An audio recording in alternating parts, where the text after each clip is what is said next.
ఎరుపు మరుగైపోయింది. ఎలాగని అక్కడికి వెళ్ళాలి? నేను అనుకునేదే కదా నువ్వు అనుకుంటున్నావు. కాదంటే ఊరుకుంటావా? ఇప్పుడు మన ప్లాన్ ఏంటో తెలుసా? తెలీదు. బాగా ఆలోచించు. అదే నువ్వే డిక్కీ ఓపెన్ చేయి. ఓ యా అదే, నేను ఇంకేదో అనుకున్నానులే.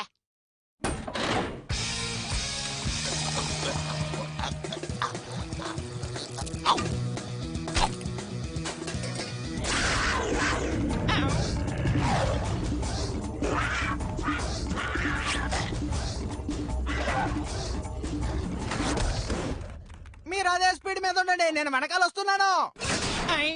కుదరదనుకుంటానే. చిరుతపులు గంటకు 75 మైళ్ళ వేగంతో పరిగెడతాయి.